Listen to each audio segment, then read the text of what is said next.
evoluído com a entrada de pessoas na criminalidade que não têm, entre aspas, a experiência da prática delituosa, tem evoluído para o latrocínio, de uma forma extremamente grave. Portanto, temos que pensar o sistema carcerário não apenas em função já da consistente população carcerária do Brasil, 550 mil presos, mas de uma efetividade da ação policial porque o nosso objetivo é efetivamente dar segurança à população. Eu tenho a convicção clara e efetiva de que a pena é castigo. Todas as discussões que podem ser feitas teóricas de que a pena visa a intimidação ou visa a prevenção geral positiva, a reforçar o valor na sociedade ou a recuperação, cede passo ao primeiro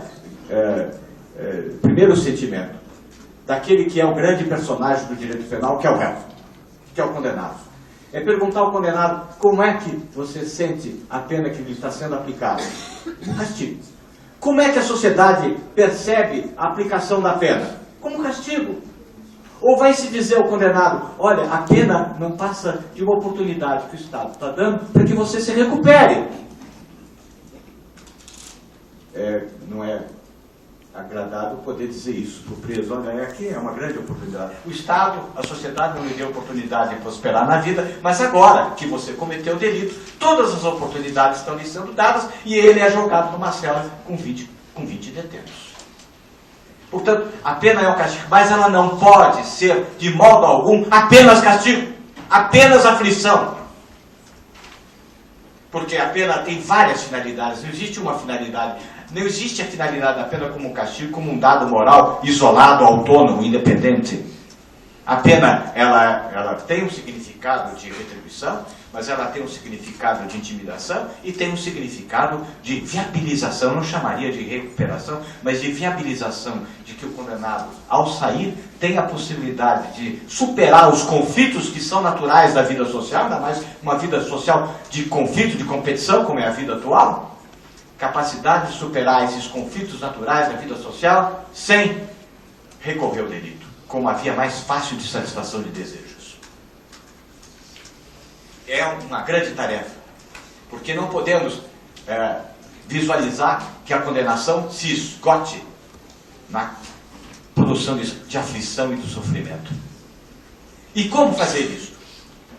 Aí está a lei de execução, primeiramente, estabelecendo os órgãos da execução penal. Órgãos de execução penal que muitas vezes não têm comparecido no processo de fiscalização efetiva dos presídios.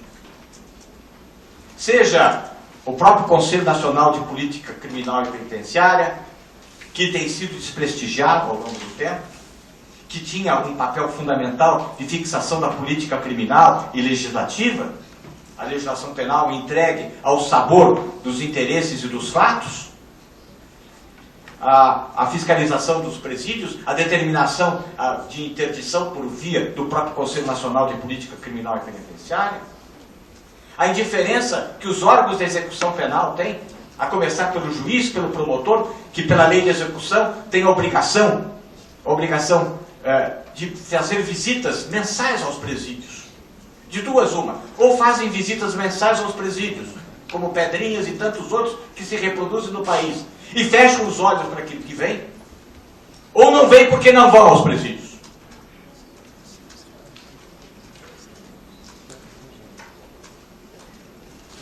Como órgão de fiscalização fundamental e importante, que foi criado pela Lei de Execução Penal, está o Conselho de Comunidade, a ser constituído pelo juiz de execução, e que não é constituído na maior parte das comarcas, para visitação das cadeias públicas, dos estabelecimentos prisionais. O Conselho de Comunidade, que é constituído pela lei de execução por um representante da Ordem dos Advogados e por um representante do Conselho Regional dos Assistentes Sociais e Serviço Social. Esses conselhos não são constituídos. É uma porta que se criava, uma janela que se abria de contato entre a sociedade e o meio prisional. Porque os membros do Conselho de Comunidade não apenas fazem a visitação aos presídios, mas entrevistam os presos. constatam quais são as suas necessidades essenciais de alimentação e de saúde, representam os presos junto às autoridades,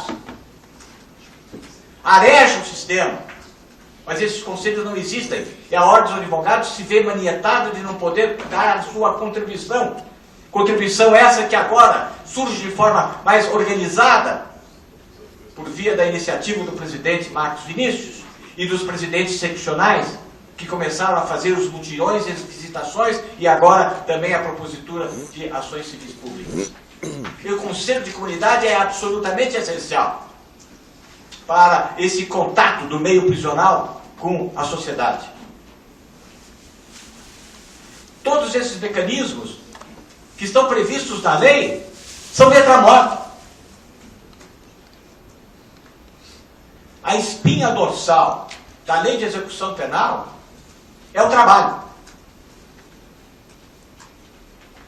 Não é possível jogar-se o preso na ociosidade. Se imagina que a ociosidade é aquilo que o preso deseja. Não é. É a principal moeda de troca dentro do presídio que o chefete da cadeia, o velho cão de cadeia, que domina o presídio, os líderes de facção, negociam dentro do presídio. Porque o trabalho salva. Basta ver o que acontece por cada um de nós. Nós nos definimos por aquilo que nós somos. Quando se conhece alguém, se faz sempre a primeira pergunta: o que você faz? Porque é a partir do que se sabe que o outro faz, se define o seu perfil, o seu horizonte. Temos que lembrar que o preso sofre um processo terrível, que é o processo de prisionerização. Ele cumpria vários papéis sociais: pai, filho, trabalhador, amigo. Ele é destituído de todos esses papéis e sofre um processo de carcerização, em que ele é destituído de todos esses papéis, em que ele passa a vestir a roupa de brim do presídio, o corte de cabelo do presídio. Ali ele perde todos os papéis sociais e se enquadra num outro mundo que tem um outro código, e que tem dois poderes se disputando, que é o poder da administração oficial, o poder paralelo do chefe de cadeia e do chefe de facções, ao qual efetivamente ele tem que se submeter. E na hora que ele perde todos os papéis, se ele cai na ociosidade, é o desespero, é o caminho para a doença mental. É o esgarçamento da capacidade de iniciativa. Portanto, o trabalho salva a rigidez mental. E que seja um trabalho que não seja exclusivamente de artesanato, que não venha a ter utilidade posteriormente ao sair da prisão. A lei de execução fixa isso. O trabalho, portanto, é o cerne. Na lista de deveres e direitos dos presos, os deveres vêm antes, e o primeiro dever do preso é o cumprimento do trabalho. Tanto que o descumprimento do trabalho constitui falta grave. Por que se estabeleceu isso? Se estabeleceu isso porque se tinha certeza de que só o trabalho poderia dar condições efetivas de sobrevivência digna, porque a perda da liberdade não pode se constituir na perda da dignidade. E a dignidade do homem se perde na ociosidade. Isto é que é fundamental na lei de execução penal. O trabalho como espinha dorsal, porque leva à profissionalização, leva ao desconto da pena em cada 3 dias de trabalho, um dia a menos de pena, leva à possibilidade de recebimento no pecúlio, que vem auxiliar ao sustento da sua família. Só que o quadro que temos do sistema prisional brasileiro é de que existem celas, mas não existem oficinas de trabalho, não existe indústria, não existe trabalho prisional, especialmente no semiaberto. Semiaberto? O que é semiaberto? Onde estão os semiabertos? Se há uma passagem obrigatória do sistema fechado para o sistema semiaberto, qualquer encanador sabe que é necessário ter canos na mesma largura para passagem de um sistema para outro. Quando estive à frente do Ministério da Justiça por breve tempo, consegui fazer uma reunião de todos os governadores do Palácio do Planalto para assinatura de convênios de criação de presídios semiabertos. Porque é mais barato, não tem muralhas, menos condições de segurança, semiabertos que poderiam ser industriais ou agroindustriais. Mas, infelizmente, depois que saí do Ministério, os semiabertos foram absolutamente abandonados. Custa pouco. Por que o administrador quer construir só sistema fechado, com os custos que tem as muralhas e todo o sistema de segurança? Então não há passagem. Não havendo a passagem, como já está até sendo decidido pelo STJ, pelo próprio Supremo, e é a posição do ministro Gilmar Mendes, é evidente que o preço não pode arcar com os ônus de permanecer no sistema fechado por ausência de vaga no semiaberto. Não tendo semiaberto, vai para o aberto. Aberto, aliás, que não existe, porque não temos prisão albergue no Brasil. Então vai para casa. Isso significa o quê? Fragilização da resposta penal.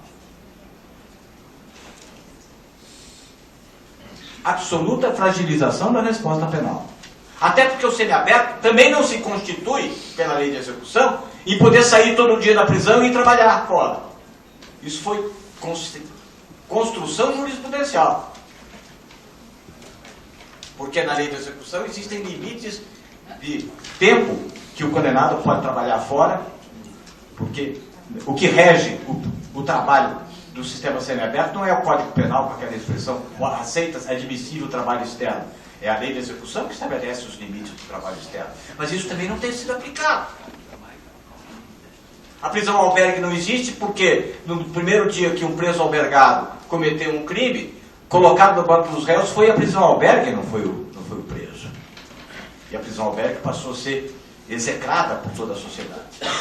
Então o sistema está manco. Uma outra questão fundamental, essencial, que aí a ordem pode dar uma imensa contribuição, que é a assistência judiciária. Mesmo porque os defensores públicos são poucos em todo o país, e os defensores públicos destinados à prestação de serviços de execução penal, na fase de execução penal, são extremamente limitados. Além disso, os próprios, como em São Paulo, os próprios advogados conveniados não estão prestando serviço de assistência judiciária.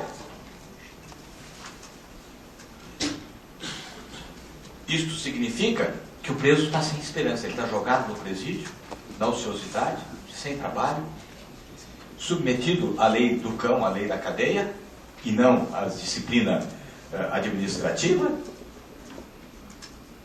e sem a expectativa, a esperança de poder ver a liberdade, porque não tem um advogado.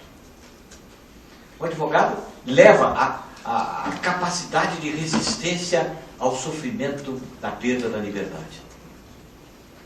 O advogado, mesmo que revele a verdade da situação prisional do condenado, é melhor do que não saber qual é a sua situação. Sem assistência, o advogado é aquele braço amigo que chega e que dá alento. E sem assistência judiciária, o desespero só pode aumentar. Então há mecanismos, assistência social, assistência psicológica, assistência médica, assistência religiosa. São várias das assistências, mas eu estabeleço, sem dúvida nenhuma, como primordial a assistência judiciária.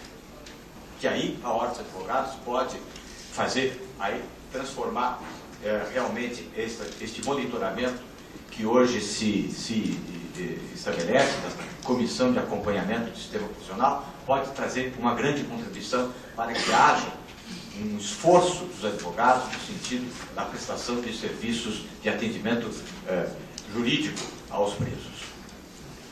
Mas queria destacar um outro ponto que me parece fundamental, que é a assistência ao egresso. Tenho insistido muito nisso e foi um dos pontos nos quais eu mais me dediquei na elaboração da lei de execução e no projeto de lei de execução que desde 2000 se encontra, foi uma pequena remodelação do sistema da lei de execução penal, num projeto que foi apresentado na comissão que presidi em 2000, em que se ampliava a assistência ao egresso. Por quê? Porque não adianta nada dar assistência psicológica ou social dentro do presídio. Porque o preso sofre um outro choque. Se ele sofre o choque da prisionerização, que falava Augusto Thompson, ele sofre depois o que chama do choque da liberdade.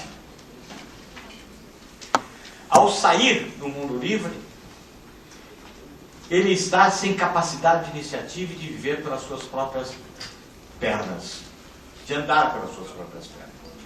Digo, o preso precisa de uma fisioterapia de alma para poder caminhar por si próprio no mundo livre para o qual ele retorna, estigmatizado pela condenação, rejeitado pela família, rejeitado pelo seu meio social, pelos seus amigos, pelos seus companheiros de trabalho. Ele volta, esta volta à liberdade é um imenso desafio de retornar ao mundo livre do qual ele ficou afastado e para o qual ele precisa ser auxiliado. Precisa haver uma intermediação que ligue o condenado ao mundo livre, à sua própria família, aos seus filhos que o rejeitam, à sua mulher, à sua sogra, aí garantidamente. Ou seja, é necessário, portanto, um grande auxílio para que ele se acomode novamente ao mundo livre. Porque se ele não se acomoda ao mundo livre, ele vai retornar ao mundo no qual ele era alguém, que é o mundo prisional. O delito passa a ser uma via de escape do sofrimento da rejeição, como se ele tivesse ali o passaporte amarelo de Jean Valjean ou a flor de lis impressa na testa. Portanto, o grande desafio é este auxílio ao egresso, porque os índices de reincidência são alarmantes. São alarmantes os índices de reincidência. E quem é que paga o preço dessa reincidência? É a sociedade. É a sociedade que paga com uma nova vítima. É o erário público que paga com o novo custo do processo. É o erário público que paga com o custo de uma nova internação num presídio. Portanto, é de todos o interesse de que não haja a reincidência. São imensos os desafios que se colocam à nossa frente, sabendo que esses desafios já estão postos pela lei de execução, mas em que em grande parte não foram efetivados. Sabe-se que é desta indiferença que a primeira medida que muitas vezes o governante toma para a redução dos gastos é reduzir a aplicação de recursos na área penitenciária. Ou aplicá-los tão somente no sistema fechado, porque é a obra que pelo menos aparece. Então, esse papel crítico e fiscalizador da Ordem dos Advogados torna-se essencial e fundamental. É um momento de se estabelecer esse marco que está sendo criado hoje aqui no Conselho Federal para mudarmos ao longo do tempo. Isto não é um processo de prazo curto, é um processo de prazo longo, mudarmos, mas tem que se dar o primeiro passo, e esse primeiro passo está sendo dado hoje aqui pelo Conselho Federal da Ordem dos Advogados. Eu venho trazer as minhas angústias que estão sendo vividas há 30 anos, desde a implantação, desde a promulgação da Lei de Execução Penal. O meu desespero se acalma na medida em que eu vejo que esta questão está sendo objeto da mais firme atenção da advocacia brasileira, e com a presença aqui de membros do Conselho Nacional de Justiça, com um representante do Ministério da Justiça, do Conselho Nacional, da Secretaria Nacional de Justiça, e das representantes de secretarias de justiça, dos presidentes das seccionais, eu saio com um alento e com expectativa de que finalmente possamos dar passos mais efetivos para a solução de um problema que nos envergonha e nos toca o coração. Muito obrigado.